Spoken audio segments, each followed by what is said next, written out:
please stand with me for the invocation which was led by Rhonda Stutzman? Yes. And then remain standing for the pledge of allegiance led by Bonnie. Thank you. Let us turn within to the God of our understanding. That divine presence which is right here within each of us and lives within this room. It exists in all that is unfolding this evening, as we know together all business is done in the consciousness of the highest good for all involved. We know that all is done with ease and grace. All here today are heard and clarity is given to each and every situation. We arrive at peace and find the harmony in working together as a council and as the people. For all of this and so much more, we are truly grateful. As together we say, Amen. Amen. Please join me in the Pledge of Allegiance. I pledge allegiance to the flag of the United States of America and to the republic for which it stands, one nation, under God, indivisible, with liberty and justice for all.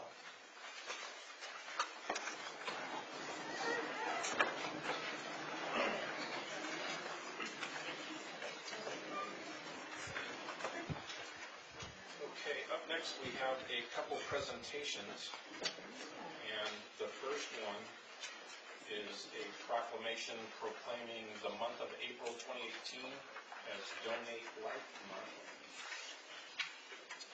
And if I could have Brenda Beers join me up here.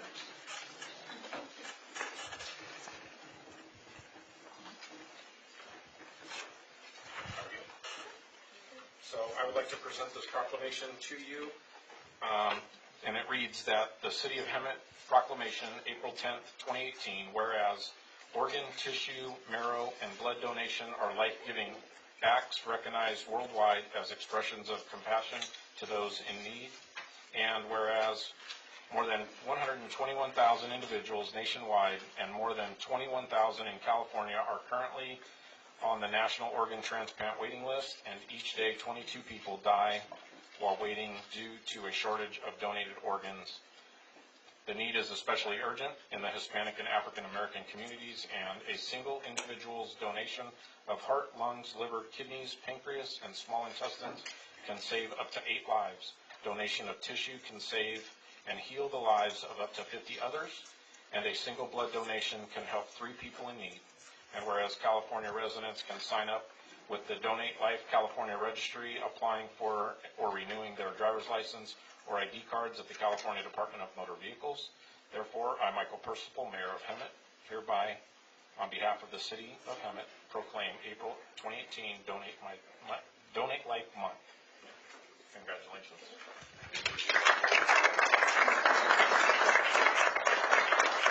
Thank you, Mayor Percival and Council. My husband, John, was recipient of a kidney transplant in 2005. Sadly, we lost him 4 years ago, but it had nothing to do with the transplant. John had a genetic kidney disease, but in his younger days, he was very athletic. He coached our sons in on their athletic teams, and then when they grew up and left home, he became a backpacker and a mountain climber. The year that he turned 50, he did successful summit climbs on Mount St. Helens, Mount Rainier, and Whitney. 5 years later, he couldn't walk around the block. His kidneys had failed and he was on dialysis. Fortunately, he received a kidney and he was able to resume backpacking in the Sierras every year and made 2 more climbs on Whitney. But he waited 5 years for his call that there was a deceased donor available. If he were to be listed today, he would be looking at a 13 to 15-year wait. So donation, having the pink dot on your driver's license is extremely important. And we so appreciate that the city of Hemet continues to support this worthwhile endeavor. I appreciate it very much. Thank you, all of you. Thank you very much.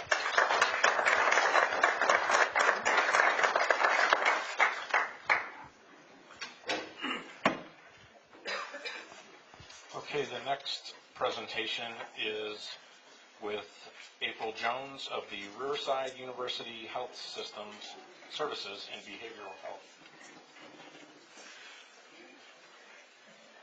And Brenda Scott also. I was going to say, are you going to bring it?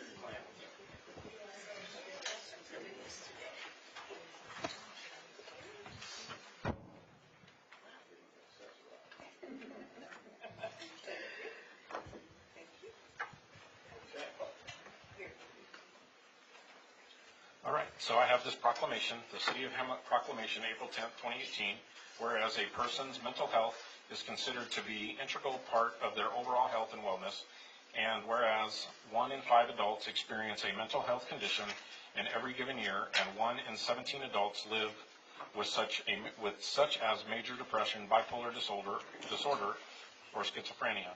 And it is important to maintain mental health and learn the symptoms of mental illness in order to help when it is needed, and every person and community can make a difference in helping end the silence and stigma that for too long has surrounded mental illness and discouraged people from getting help, and the public education and civic activities can encourage mental health and help improve the lives of individuals and families affected by mental illness.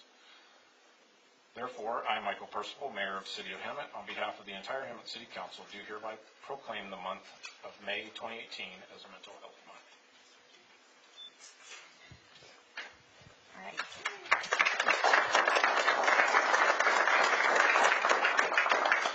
So as he said, I'm April Jones. I am a commissioner for the Behavioral Health Commission. So on behalf of the Riverside University Health Systems, as well as the Behavioral Health Commission, we want to thank you, Mayor, as well as the other council members for this proclamation. It will be on display at our May is Mental Health Month fair. It will be held at the City of Paris on May 5th from 11 to 4, located at 101 East 4th Street.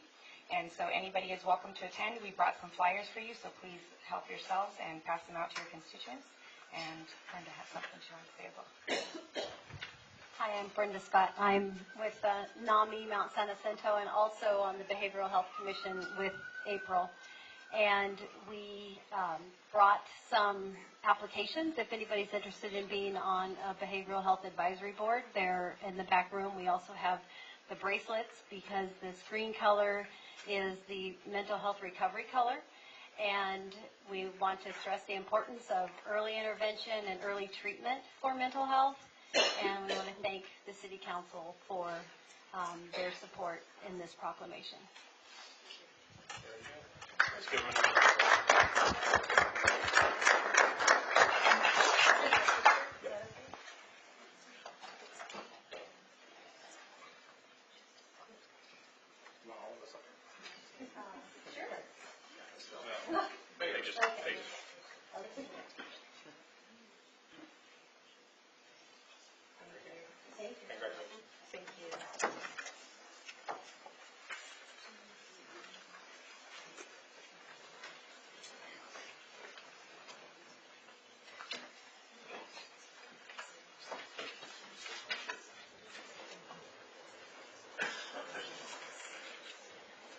Okay, moving along, up next is the consent agenda. The consent calendar contains items that are typically routine in nature and will be enacted by one motion of the council. Is there anyone from the public who wishes to pull an item? Anyone from staff? Anyone from council?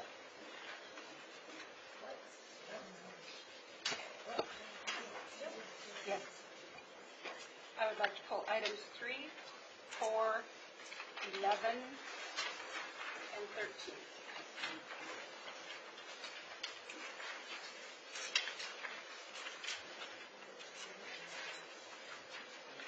Any others? Oh, item number 9. And now I'd like to pull item number 10.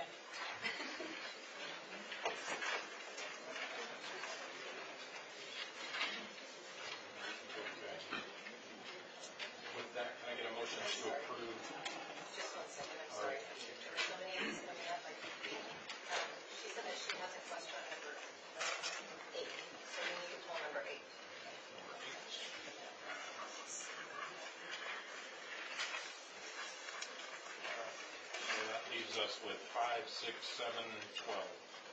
Is there a motion for those? I'll move approval of items 5, 6, 7, and 12 on the consent calendar. I'll second. All right, please vote. Okay, those pass. Okay. We have number 8. Number 8 is Pat Gregory. I was going to do that first and then do the rest of it. Pat, can you? Good evening. I'm not sure what the city manager is trying to do with this opposition, but I disagree with it, and I hope that the council also disagrees. At this point in time, our city needs much more financial transparency, not less. I can only guess that if this resolution had been in place, we wouldn't have the water mess that we have right now. Hemet has been designated an at-risk city by the state of California. That's not a good thing. I took a look at the CAFR that was just on the website for 2017, and once again, Hemet ends the year $2.3 million, having $2.3 million less than it had in the beginning of the year. Now, my problem is that the city manager has attempted to hide the fact, even at this point in time, that we're operating at an even budget, and we're not. We're in the red now. The city has to take steps to balance the budget. In the real world, you can't keep overspending year after year after year, and then say, you know what? We don't want the voters to vote if we're going to increase revenues. If you're not financially responsible, you shouldn't be allowed to increase revenues, increase taxes without the citizens having a say. But the city manager wants to oppose that issue. And the CAFR does show $2.3 million less than last year. The CAFR also shows revenues are down, expenditures are up. That's not good. Again, the real world, that is not a good thing. We need more transparency, not less. It's about time that this city needs to take a look at what it's doing, take a look at its policies, and it's simple. Stop spending money you do not have. We're an at-risk city. You need to be financially responsible, and the citizens need to take action and be allowed to have input when you want to increase taxes, because you increase the water to the point that it's the greatest in the surrounding area. So we can't have that. You have to be fiscally responsible, so I disagree with his resolution. Thank you. Anybody on council wish to comment?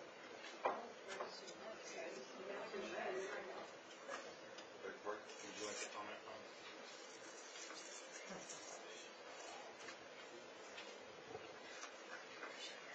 This is requested by the League of California Cities of all cities to oppose that particular the Tax Revenue Fairness, Transparency, and Accountability Act of 2018. The problem with the state and what's being passed, it inhibits the ability of the city to do what local governments do, and that's provide service and impose, in some cases, taxes, in some cases, fees, to pay for those particular services. I'm not in disagreement with the speaker. The city should be able to run a balanced budget. And while it is under my agenda, this was written by the league asking us to adopt it. Second, I've only been here 6 months, so I had nothing to do with the budget of the CAFR. I have nothing to do with the current budget. And my first budget and accountability will be coming up in about a month or so. Any other comments from council? I would say that this particular proposed initiative. The title of it is very, very misleading. It has nothing to do with transparency or accountability. It has to do with the inability of cities, which we now have to, if we want to increase taxes of any kind, we have to go to the vote of the people. That is state law, has always been state law. We cannot increase taxes. This pertains to things such as the planning department being able to establish fees and increase fees when developers come to town. That is the main thrust of this, and I am in full support of this resolution.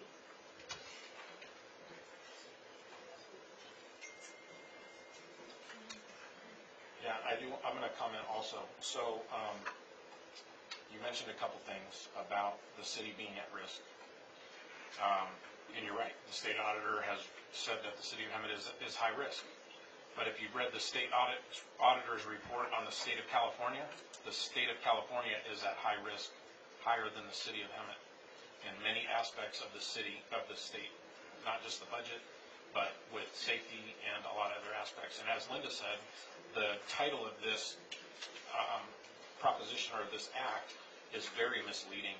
If you actually read the bill, you know, they always say the devil's in the details. Well, in this particular one, it's got a nice fancy headline, but the devil's buried in the details.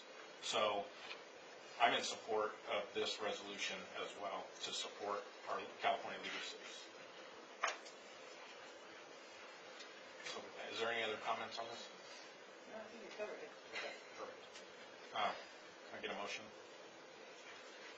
I make a motion to approve number 8. Is there a second? I'll second that one.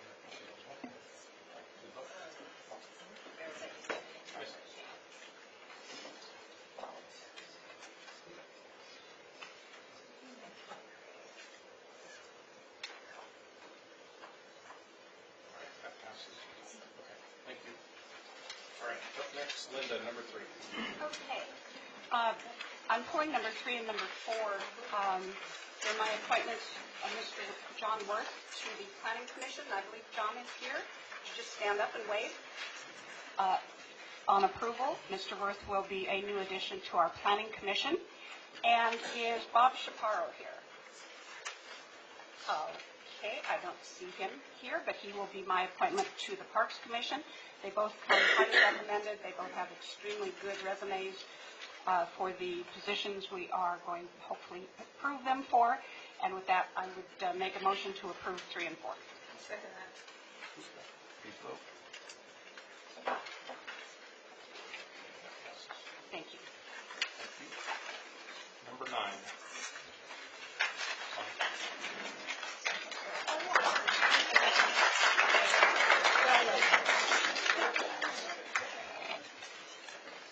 Number 9, Claudia.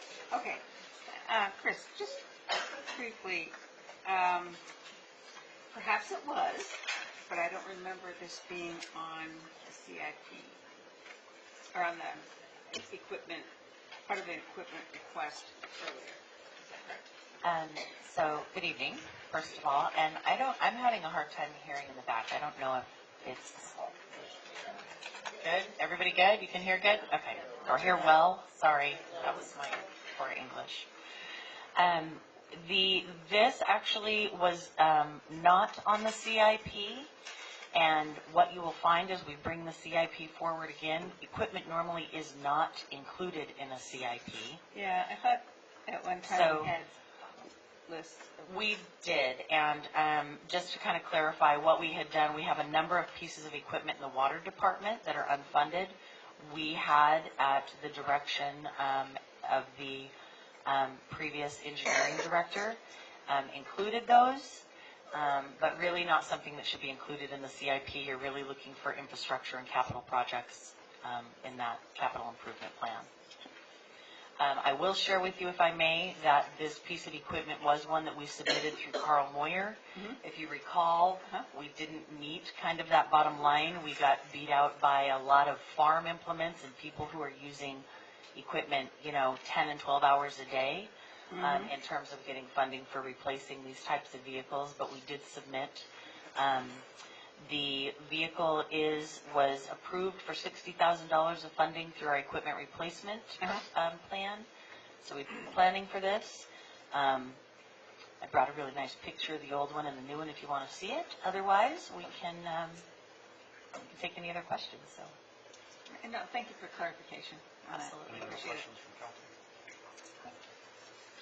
Yeah, I'd just like to point out a couple of things, primarily for the benefit of the public, that contained in your staff report. That we had a case tractor that was retired after 35 years of service to the community, and it was auctioned off because it didn't meet the California emission standards, among other things, and it was probably pretty well worn out. The John Deere tractor that's also going to be not retired but recycled and used sparingly for other purposes, separate and apart from regular use, so that it doesn't exceed the 100 hours of use that would be imposed on it, because it doesn't currently meet the emission standards. correct. But you can use it up to 100 hours. So We can. we're giving it somewhat of a second life. And I just want to comment, I think that what I hear out in the community, other than the big priority of public safety, is we need to do something with our streets and roads. So if this new tractor is going to help facilitate the street department's efficient use and application towards street repair, it's a good thing to be doing, and right in line with what I think our community values as a priority. Thank you, Councilmember Brown. Any other questions? Lonnie, want to make a motion? Make a motion to approve. Second. Please vote. All right, that passes. Up next, item 10. Thank you, Council.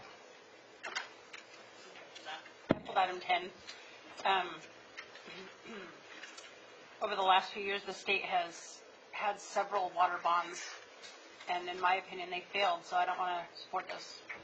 So we can make a motion and vote. Chris, do you have anything you want to add?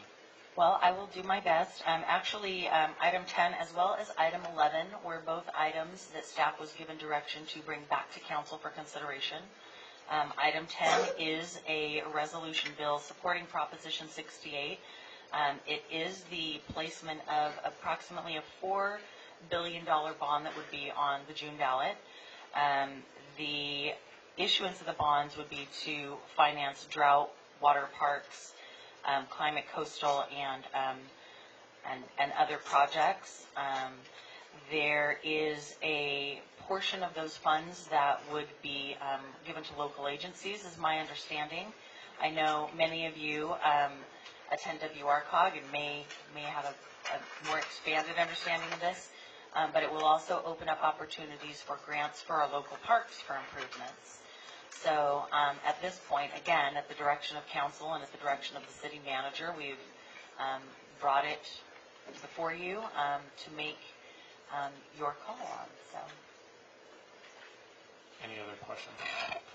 Comments? This proposition is supported by the League and WRCOG. I know it mentions in there about coastal cities, but that doesn't coastal projection, but that doesn't mean that it's all for that. It's for inland as well, or any other cities throughout California.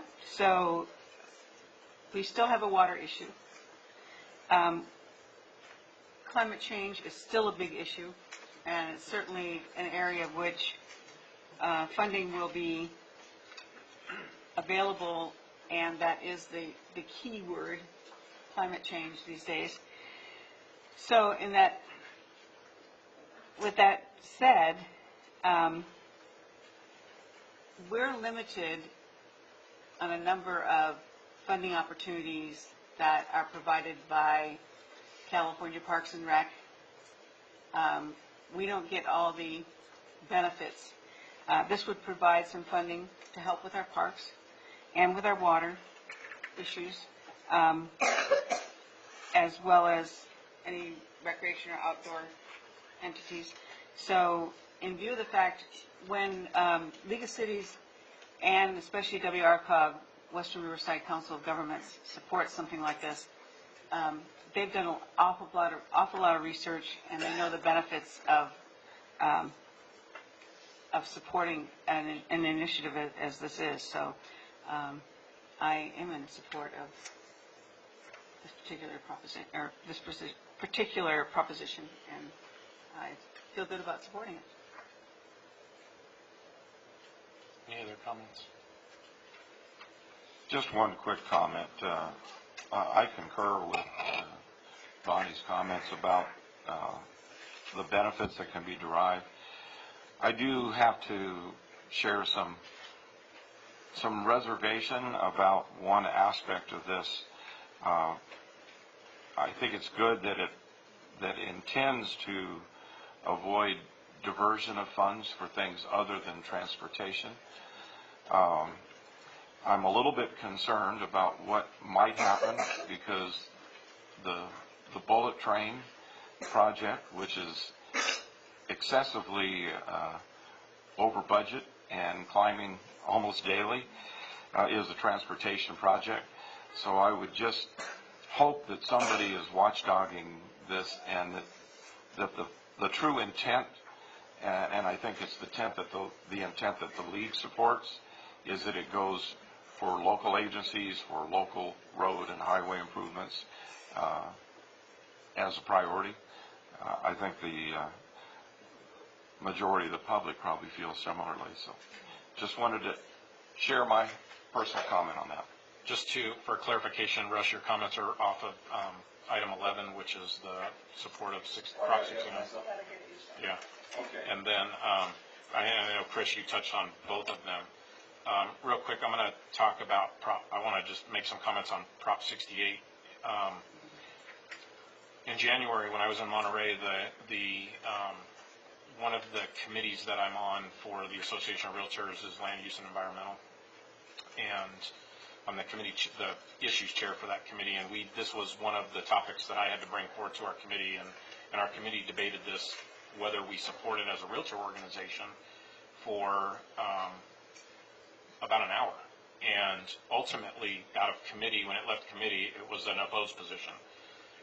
Then the next 2 days later, when it went to the board of directors, this was debated heavily for about an hour and a half in front of our board of directors, which is about 550 members of realtors all up and down the state of California. Ultimately, the Association of Realtors took a neutral position on it, because they're working on other things that they don't want to take the limelight away from. So, but out of our committee, there was an opposed, because of the fact that, one, it's a $4 billion bond, and they're going to reallocate $100 million. And now, mind you, this is the ballot proposition off of SB 5. And $4 billion in bonds, and then reallocate another $100 million out of unused bond money that's there. It just hasn't been used, so they're going to reallocate it. But the question is, it goes back to how.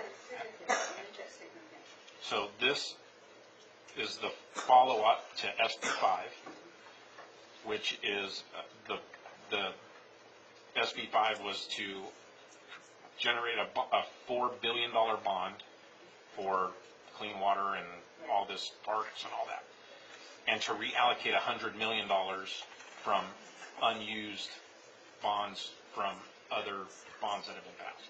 So $4 billion, $100 million for this, which out of that, 2.1 billion of it goes to the coastal commissions areas of responsibility. So there's a lot of language in there that's questionable in my eyes. I don't think this is a good fiscal policy, because this money's got to get paid back. And, we're looking at already high taxes in the state of California. And so somehow this money's got to get paid back. So That's my position. So with that, You bring up some really good points, and it's good to know what the discussion, the long discussion was with regards to this particular proposition on a number of levels. yeah. So, I'm not sure I saw all that from the league, but Well, and when I went, and last month when I was at the mayor's breakfast, we talked about this because for Erin, she's with the league, right? Yeah. So when Erin was talking about this, I had mentioned this to her as well. But the league's position is that they're supporting it, and I see why. If this passes, there's a lot of money that's going to be available for local communities that can be used for good, and we all understand that. But the question is what's the cost to pay all that back over the long term, considering the financial state of the state?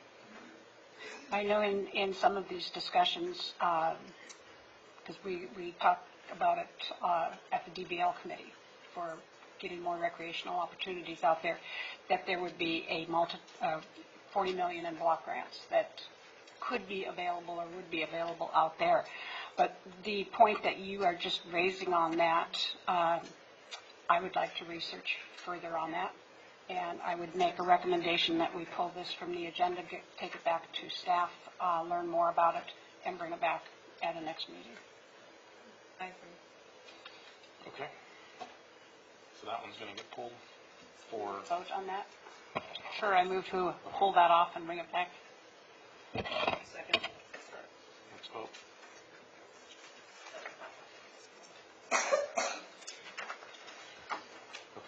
And again, that's So we're why gonna- these discussions are so important, Yeah. because each one of us are 10 different things. And to bring the perspective that you brought, Mike, was great for all of us to be able to hear. Up next, item 11. Now, you touched on that briefly. I did touch on that briefly. Again, I will just remind you. You've already Right, we've got all of Russ's comments. And I pulled it, so. This again, and it was actually, I think it was mentioned at the last council meeting to, staff was directed to bring this forward, talk to Alan, the city manager about it. And at the time that we brought this forward, the direction that was given to staff was to bring a resolution forward that supported Proposition 69 and opposed the repeal of SB1, which is our recent gas tax that went through. So again, I will give you my brief history. I know many of you have probably been in much more comprehensive conversations about it. Bear with me here while I find my notes.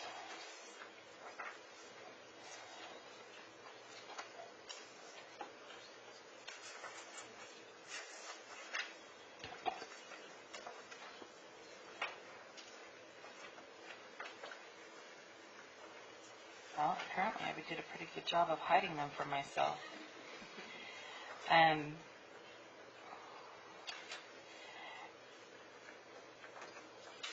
SB 69, as I understand it, and I am going to invite the city attorney to jump in here or anyone else if I am telling stories or going sideways, but the way that I understand it is that SB 69 basically is a proposed constitutional amendment that would, at this point, the SB1 money that is received by the various municipalities, approximately 70% of that is written in the Constitution that it has to go to transportation projects. There's just kind of this outlying 30%, though, that is still up in the air. And Proposition 69 basically amends the Constitution to say that 30% cannot be diverted to other things, that it needs to be used for transportation projects as well. So that is the very simplified, but kind of the meat of Proposition 69. In terms of the opposition to the repeal of SB1, there is a proposed ballot measure for November that has not qualified for the November ballot yet, that is a movement to repeal SB1 altogether. So what that means for the city of Hemet, the gas tax brought us about $1.4 million more a year to do road repair. A portion of that goes to our true gas tax fund, the guys who will thankfully be driving the new skip loader. But the bulk of that really goes towards more of the larger projects, your CIP projects, your large pavement rehabs. So at the time that we submitted the item to council, the resolution itself included both of those pieces. It supported Proposition 69 and at the same time kind of preemptively opposed what we think is coming in terms of a repeal of SB 1. Since submitting this and since the agenda has been prepared and distributed, I've gotten some new feedback. Things change all the time with these. And so I did prepare an alternate resolution that only addresses the support of Proposition 69 and removes those pieces right now. If council is unsure, undecided in terms of what position they want to take on the opposition of the repeal of SB 1. So essentially, and Eric, you can probably help me with this a little more eloquently, you have the option to adopt Resolution Bill 18-021 as it sits, which is supporting Proposition 69 and opposing the repeal of SB 1, or the alternate resolution that Miss Sarah was so kind to pass out has kind of narrowed everything down to just the support of Prop 69.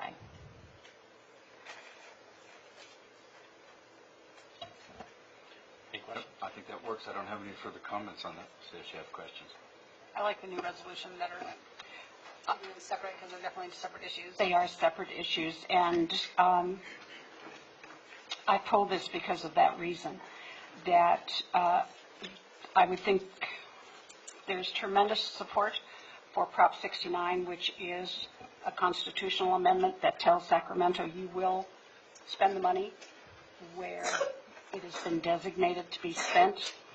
But the Riverside County Division of the League has some real issues with having a resolution that is in opposition to the repeal of SB 1 since it hasn't gotten there yet. And a couple other regional organizations that I sit on, we have sent back the original request to support and oppose, and just said this needs to be 2 votes, because some of us don't necessarily, even though we know that SB 1 is going to create extra monies to fix our streets and roads locally, Sacramento is already trying to siphon it off and say, if you don't meet your RHNA housing numbers, we're not going to give you the money. So ACA 5, which is Prop 69, will ensure that it has to go where it is. But we also have some angst over SB 1, the way it does stand, because it wasn't necessarily the way some of us testified before the Senate subcommittee on fixing our roads and streets. So I prefer the one that was just handed out to. And legally, can we change that and do that now?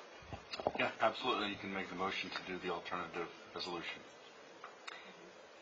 Then I would make a motion to do the alternative resolution of support for Proposition 69. I will second that. And just for members of the public, while you're voting, the title of the alternative resolution is a resolution by the City Council of the City of Hemet, California, supporting Proposition 69, a proposition extending the constitutional protections to new revenue generated by SB 1, the Road Repair and Recovery Act.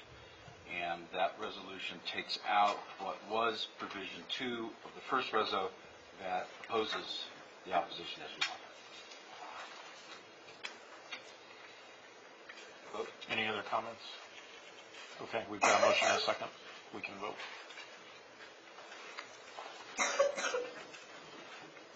That passes. Thank you, council. If I'm not mistaken, we've got item 13.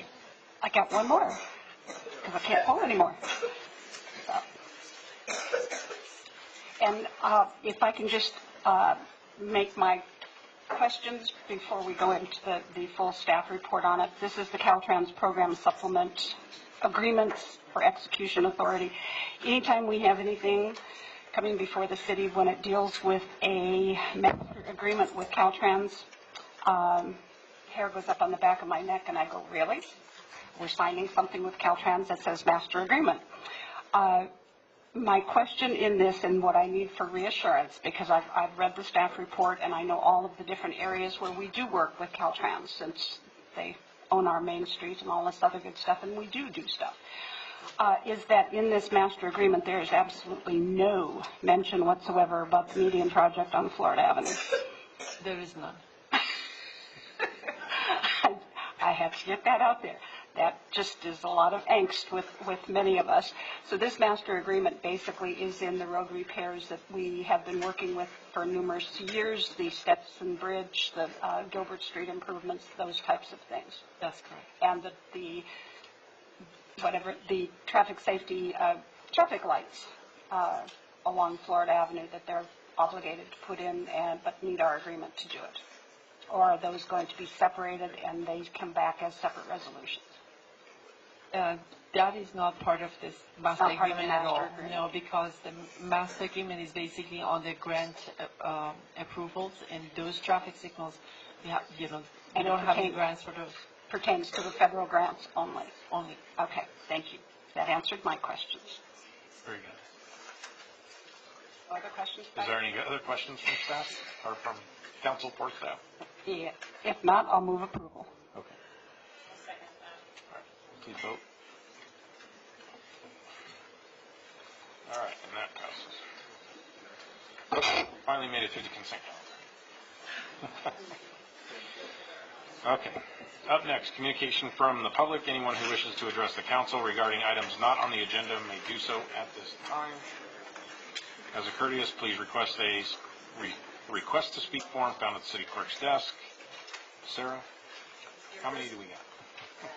We have a few. So your first speaker will be Marie McDonald, and she'll be followed by Arvin Anderson.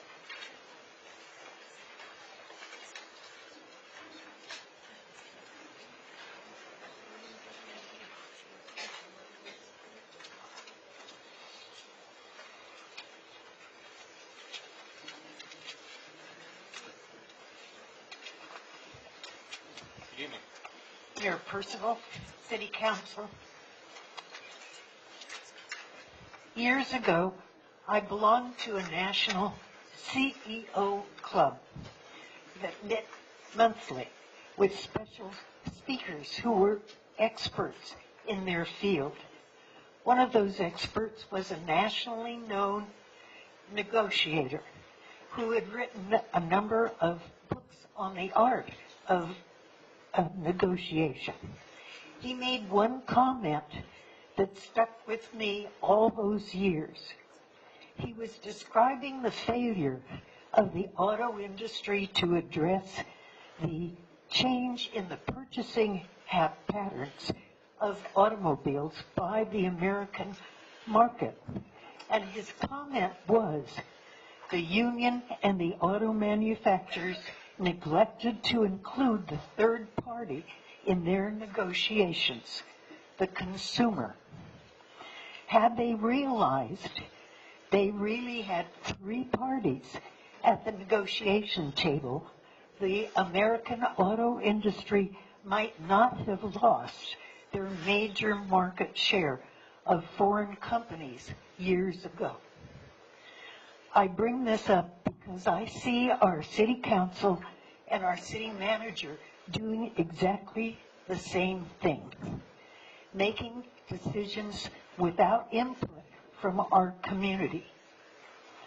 The Hemet community is strongly in favor of keeping our fire and police departments, which means that making decisions that affect the behavior of our police and fire departments needs to have the support of our community.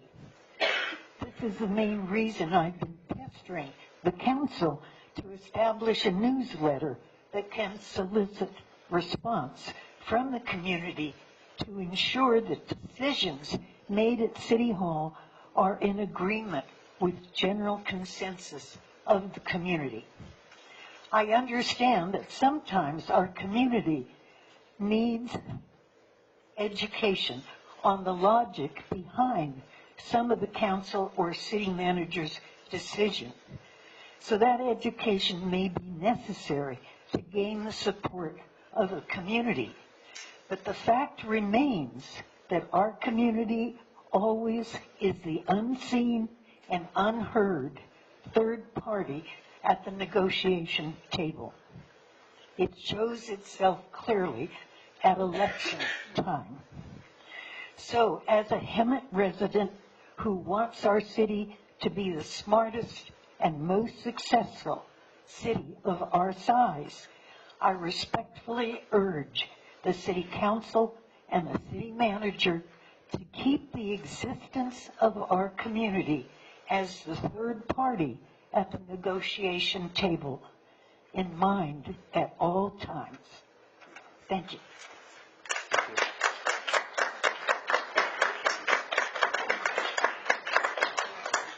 Arvid Anderson will be your next speaker, and he'll be followed by Tammy Rendonce.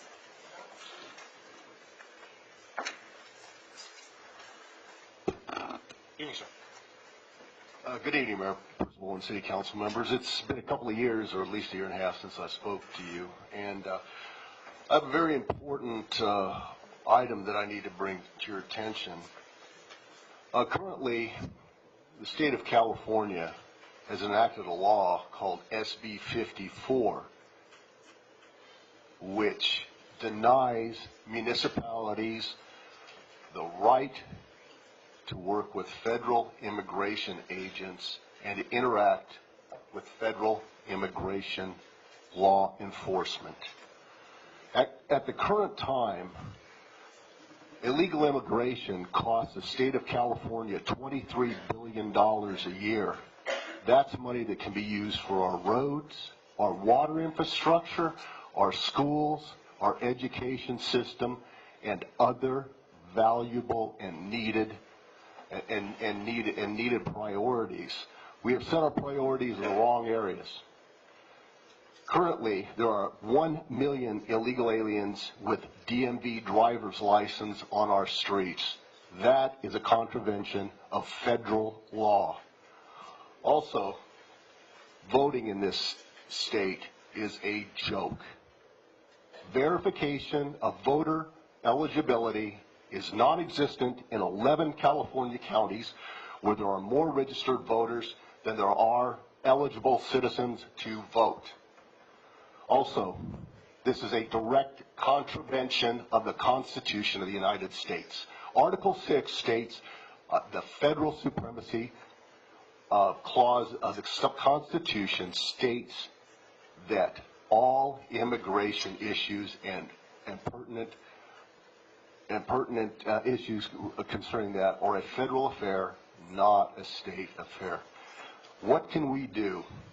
As a city, numerous other cities have gotten on board and adopted an ordinance to opt out of SB 54. I'd like to present that option to you this evening with a written proposal for an opt-out of SB 54. As you know already, Los Alamitos and Orange County have joined in this. I respectfully encourage you to look at this. I have a written copy here to look at this particular ordinance, proposal for an ordinance that's been written up and reviewed by numerous people, and to take it into consideration. I appreciate it. Thank you very much for your time. Thank you very much.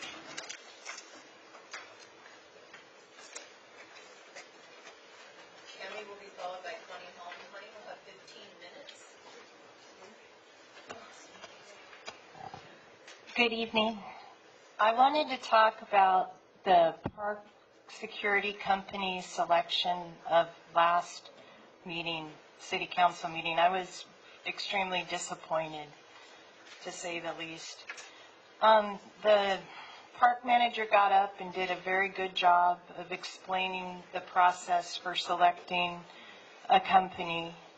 And then we had other people come in and speak for another company that did not win the bid. And the owner of the company was allowed to speak, but it was my understanding after the park commissioner spoke and explained the process that All Tech Security should have rightfully won that contract. For the record, I am not an employee of All Tech Security Company. So there were no satisfied customers. The owner wasn't there from any other speaker. Then suddenly there was a vote to scrap the current selection process and to come up with a new selection process, the best buy process, or the best value. So what I would like to see from this city is that we have not only the best value, but the fair value for the selection process of your park security company. So I really feel that Mayor Pro Tem Meyer should have excused or recused herself from this vote because of her affiliation, close affiliation with a competitive company, and that on the future vote, since this is going to be brought up again, that she excuse herself from voting upon the final selection. Thank you. Thank you very much. Up next. Connie, 15 minutes, and she'll be followed by Mary Ann Darwin.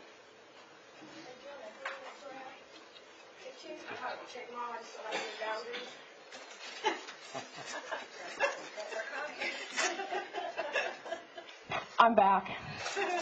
It wasn't easy. You know, I've been away 2 years from all this stuff, and I'm back now because we got some thunder coming to the valley, y'all. Our tagline for what we have going on, one of my favorite country singers, Cole Swindle, we know how to show a town what's up, and that's what we're getting ready to do for the city of Hemet, city of San Jacinto, and San Jacinto Valley. First of all, I want to make a shout out to my favorite chief of police, Rob Webb, because for a while there, since I retired from United Way, and I had no boundaries, no limitations, I threw out a couple of F-bombs here and there. And he calls me. He was going to knock that off. Not many people can tell me what to do. Like, I wanted to come in that door, and he said, no, you need to come in that door like everybody else. So that's what I did. All right, 18 months, Rob, thank you. You had my back. Tinsel Triathlon. 32nd Annual Tinsel Triathlon. I'm a little nervous. It's my first time out in this public setting in about 18 months. And I'm just going to do this. I got some talking points, and I got 15 minutes. Maybe give me a little, 2 minutes or something like that in case I travel. After walking away from United Way, I was going to walk away from it all. My tinsel heart burned, and I couldn't let it go. I made an offer they couldn't refuse, and because of my husband, he bought me that race, and that race is going to run in his memory. David Neil Loper, you're going to see that, because if it wasn't for him, I wouldn't have it. But there's going to be a lot of noise at that side of town. And we're going to bring a lot of tourism to this valley, because that's just how we roll. With that said, Bob Dystermars and I, because we just can't go away, and he retires next month from United Way, we started up the event mode. Run it through the attorneys, we got it all legal, we got insurance and all that stuff. We're locked and loaded, we're ready to go. Ronnie Toth, I know some of you have met him, you even have him on Facebook. That is my tri-son, my rock star. He's a 4-time Ironman, 110 triathlons completed, and a Category 1 cyclist. He is a rock star in the industry. He's not only my head marketer, and he's going to get some dollars out there because he knows people. He's going to bring more people to this race and to this valley. But he's also the newly appointed race director of the Tinsel Triathlon, a position that I held for 17 years, because I'm going to step back and let that boy do his thing. But he's a man. You know, I'm going to just be driving around the golf cart, you know, that kind of thing. I do want to, the event mode has a team. I took a lot of people with me when I left, where I was at. We got my son David Hall back there with my granddaughter Brianna. He's got the Bryson paintball shirt on. He's our aerial and media specialist. Kayla Hall, my daughter-in-law, she's not here because she's got the baby. She's our coordinator. Kim McMahon, she's one of the hardest working women I know. She's our logistical specialist. I let them make their own names up. Laura Brock, she's our registration chief money taker, and sometimes she gives me a call, she talks me down. Maurice Perkin, he did 15 years of security for us at the Tinsel Triathlon. I took him with me too. And there's probably a gentleman in this valley you're not real familiar with, that's Will Whalen. He is, or Whelan, I can never get it right. He's my head dog, man. That guy just, he's been with me since I lost my husband. I can't seem to get rid of him, and he's just still here. And then new to the team is Tim Gibbons. He's back there somewhere. He's our special projects guy. Moving right along. The City of Hemet gets a tinsel triathlon, but we're going to go loud, or we're going to make you proud. San Jacinto gets that rockin' food truck, the Food Truck Festival, and because this is our first event that we're coming out with, we're charging, we go big or we go home. And we're not in the mood to go home. I'm charging $2. It's a we thing. $2 to get in for adults. Kids get to ride for free. How cool is that? Small Animal Care Center will get some attention. And that's managed by Ramona Humane Society. I've been on that board for over 15 years. I don't like to throw that out there, but I am, and that's why I'm doing what I'm doing here. And a portion of the proceeds in everything we do, because I can, are going to go to something in this valley. And you all know what my passion is. The Tinsel Triathlon, a portion of those proceeds, a little bit's going to go to the Humane Society.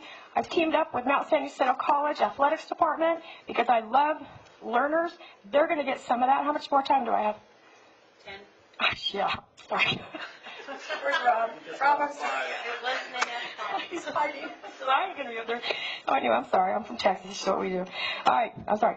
The event mode trailer. It's in 15 plus years for the same graphic guy in Temecula. He's got my stuff. And that is my trailer, so I claim it. So I can do whatever I want, but it's going to have the event mode stuff. We're going a little wild. But on the back of this, for anybody in this valley that helped me and my husband when he was on hospice, when he was sick, when he died, after he died, I feel sorry for me now because, look, I got some stuff going on. I almost said a bad word there, Rob. I got some stuff going on. You're going to be all in the back of that trailer. Sometimes I do things and then I ask for forgiveness later. So if you find your logo on the back of my trailer, I didn't ask you, I'm going to take you out. We're going to Orange. We're going to do an Orange.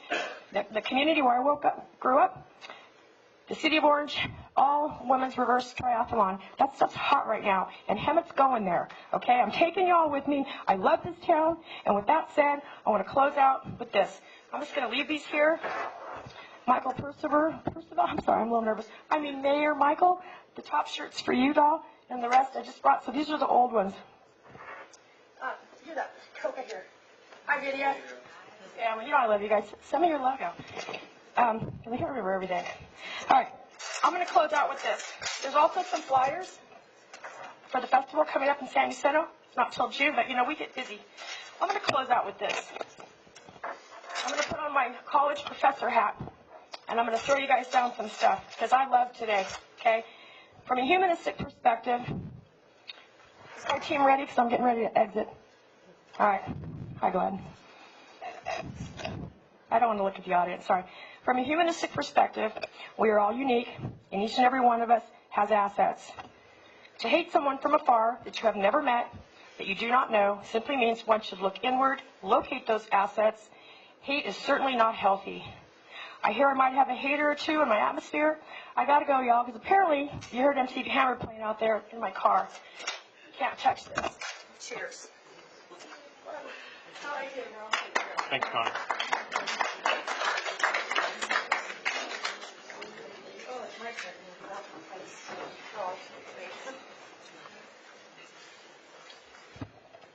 Wow. Good evening. Hi. Forgot it was my turn. Hi, welcome.